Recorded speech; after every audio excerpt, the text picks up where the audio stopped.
हर पल आपके साथ। नमस्कार, स्वागत है आपका हर्पल न्यूज में। मैं हूं आपके साथ सुमन पाल और मेरे साथ मौजूद है डॉक्टर संजीत आचार्य जी, जो एमसीडी चुनाव को लेकर अपना विचार रखने वाले हैं। और सबसे पहले सर, आपका बहुत बहुत स्वागत है हर्पल न्यूज पर। जी मैम, धन्यवाद। सर, एमसीडी के चुनाव हैं जो अब टल भी गए हैं, तो उसके बारे में आपके विचार क्या है? सबसे पहला विचार तो ये है कि मैं जो चुनाव है उसको लोकतंत्र का एक बहुत बड़ा पर्व बोला जाता है। और भारतीय संविधान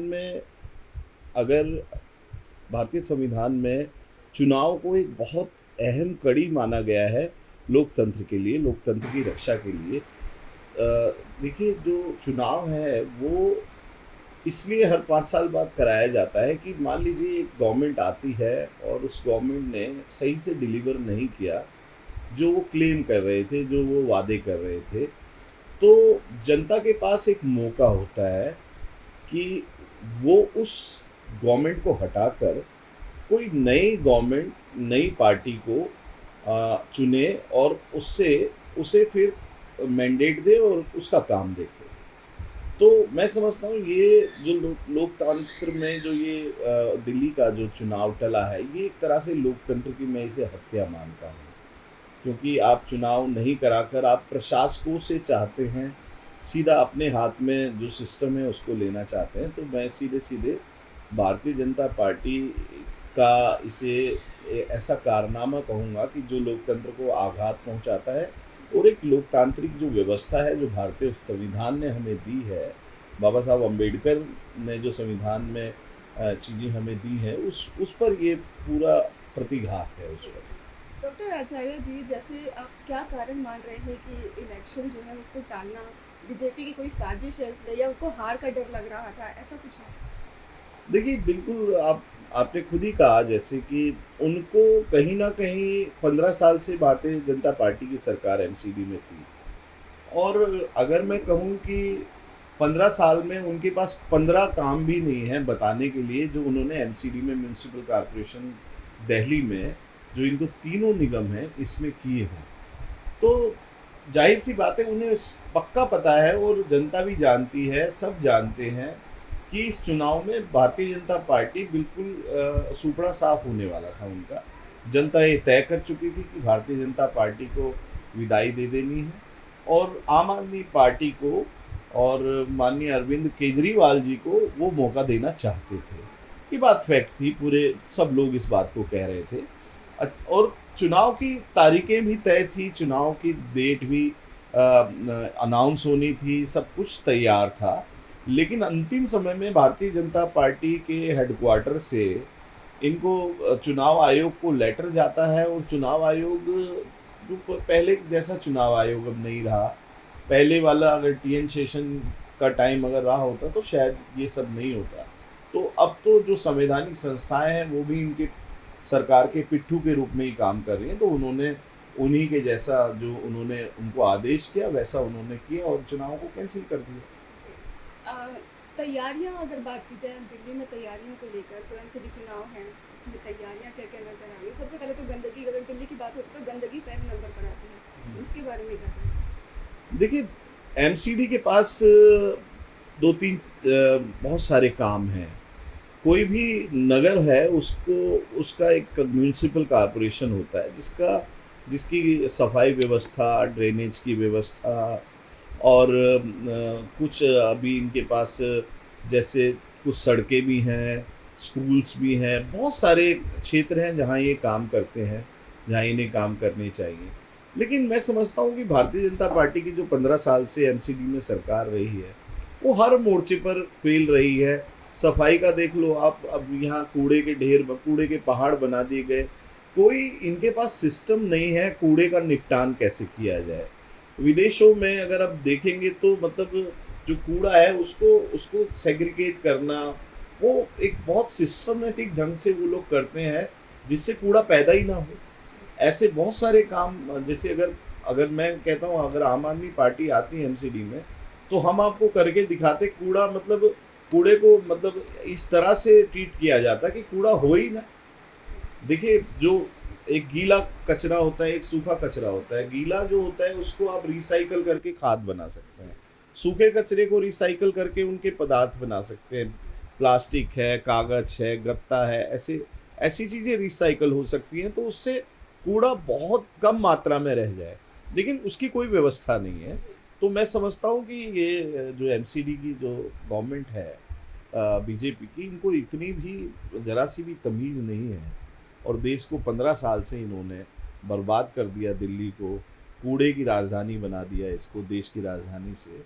तो आज दिल्ली का जो सफाई में स्थान है सबसे लास्ट में रहता है, सबसे गंदे शहरों में दिल्ली का स्थान है, सबसे प्रदूषित शहरों में दिल्ली का स्थान है।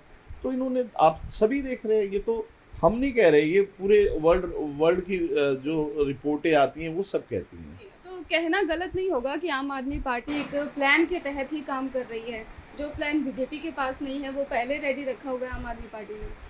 देखिए, आम आदमी पार्टी, देखिए कोई ऐसा तो नहीं है कि हमारे पास कोई जादू की छड़ी है, लेकिन केजरीवाल जी का एक विज़न है, और वो विज़न है कि सामाजिक संस्थाओं को लेकर, साथ में लेकर, बुद्धिजीवियों को साथ में लेकर, चिंतकों को साथ में लेकर, प्लानर्स को साथ में लेके वो सरकार काम करती है। हमारी पार्टी का जो सफलता का जो कारण है, हमने सब लोगों को साथ में लेकर काम किया, और ऐसे काम किए जिससे कम्युनिटी को सीधा फ़ायदा हो। शिक्षा के अंदर हम लोगों ने जो स्कूल्स की खस्ता हालत थी, आज 7 साल में स्कूल की हालत हमने बिल्कुल सुधार दी है। अस्पतालों की हालत ख़राब थी, वो अस्पताल की हालत सुधार दी है। हमारे पास एमसीडी के लिए भी प्लान्स मौजूद हैं, निश्चित रूप से हैं, लेकिन वही बात है कि अगर मौका देंगे जनता, और जो मैं समझता हूँ कि ज़रूर हमारी जनता इतनी समझदार है दिल्ली की, वो इस बार अगर चुनाव होते हैं तो ज़रूर केजरीवाल जी की गवर्नमेंट इसमें आएगी, और हम आपको 5 साल के अंदर दिल्ली की सूरत हाल बदल कर दिखाएंगे, निश्चित। एक शब्द बहुत चल रहा है सर, बुलडोज़र। जहाँ देखो बुलडोज़र का नाम ज़रूर आ जाता है, आपने सुना है, और प्रदर्शन भी होते रहे हैं। तो हमने देखा है कि आम आदमी पार्टी के जो कार्यकर्ता हैं वहाँ पे पहुँचते हैं, प्रदर्शन होता है कि नहीं हम अतिक्रमण नहीं होने देंगे, लेकिन उसके बाद जो निर्णय है वो कुछ नहीं आ पाता है।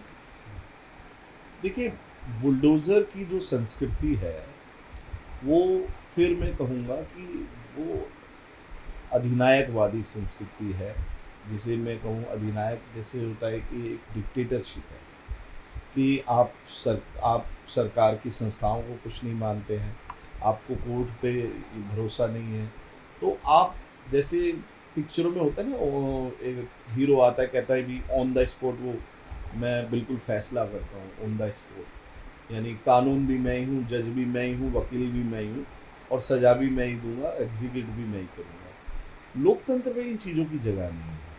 लोकतंत्र में देखिए एक व्यवस्था होती है। आप ऐसे ही नहीं कि वहाँ अगर दंगा हो गया तो वहाँ आपने बुलडोज़र चला दिया, लोगों के घर तोड़ दिए। ये काम जो है, अब देखिए कि जिन पर बुलडोज़र चलाने की बात आप कर रहे हो, वो घर 15 साल में ही बने हैं। 15 साल से आप ही की गवर्नमेंट थी, तो आप ही की गवर्नमेंट में आपको पता ही नहीं था कि ये मकान बन रहा है, पता ही नहीं था छज्जा कितना बाहर है, पता ही नहीं था कि आप किसी ने कोई एनक्रोचमेंट कर लिया है। तो ये तो समझ से ही परे है कि एक बार आप चीज़ें होने देते हैं। वो होने क्यों देते हैं? आप क्योंकि आप पैसा खा लेते हैं, आपके जेई पैसा खाते हैं, आपके और अफसर पैसा खाते हैं, तो वो चीज़ें हो जाती हैं। फिर आप डराने के नाम पर आप बुलडोज़र ले आते हैं। आप उसको कोर्ट में लाइए, कोर्ट में आप साबित कीजिए कि भाई ये इसने अतिक्रमण किया हुआ है, कोर्ट आदेश देगा, आप उसको तुड़वाइए।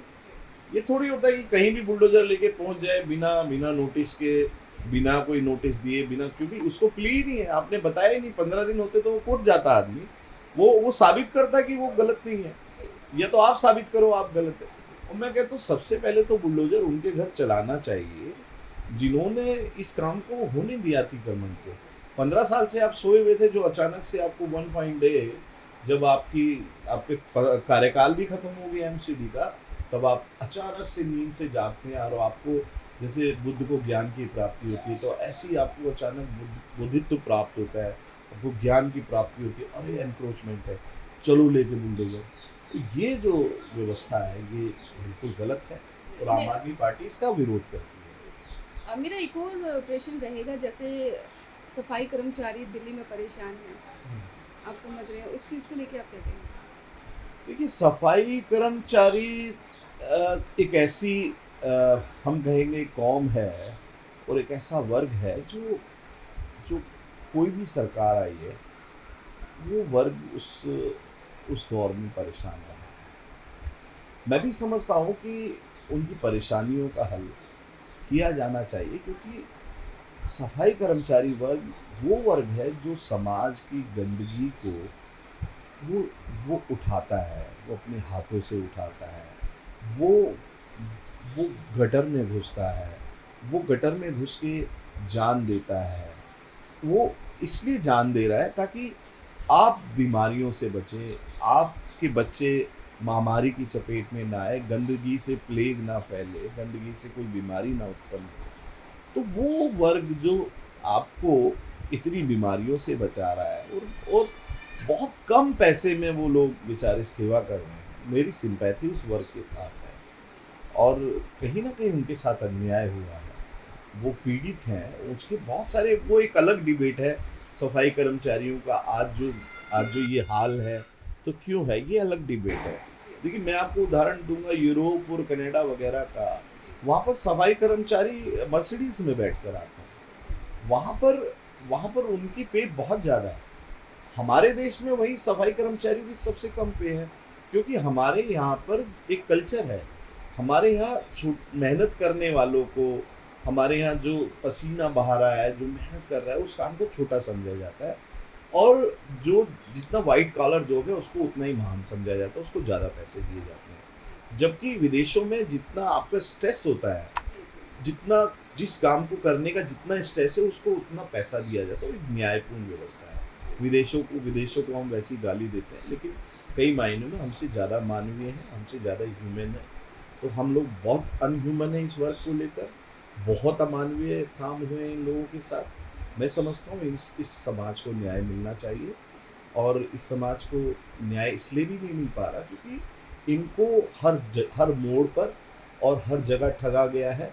और मैं समझता हूँ इनके इस वर्ग के जो नेता हैं वो भी एक बहुत बड़ा कारण है इस वर्ग के शोषण करने वाले में। मेरा सर आखिरी क्वेश्चन यही रहेगा कि अगर आम आदमी पार्टी की सरकार आती है तो क्या बदलाव होने वाले हैं?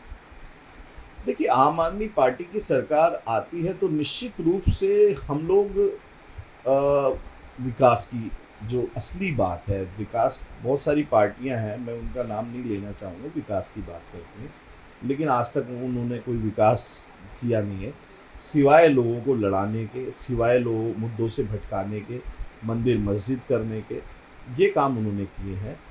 आम आदमी पार्टी निश्चित रूप से, मैं इतना आपको गारंटी देता हूँ, जिस तरह से दिल्ली सरकार में उन्होंने स्कूलों में काम किए, हॉस्पिटल्स में काम किए और जो व्यवस्थागत जो उनको काम करने थे वो उन्होंने किए, इसी तरह से एमसीडी में भी अगर वो आते हैं तो आप देखेंगे बिल्कुल एमसीडी में भी आमूलचूल परिवर्तन होगा।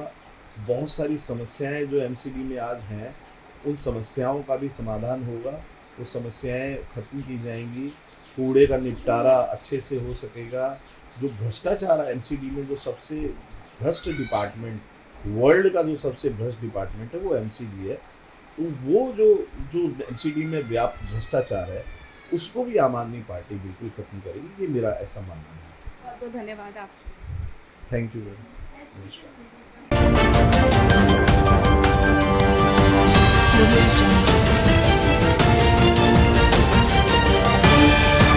हर पल आपके साथ।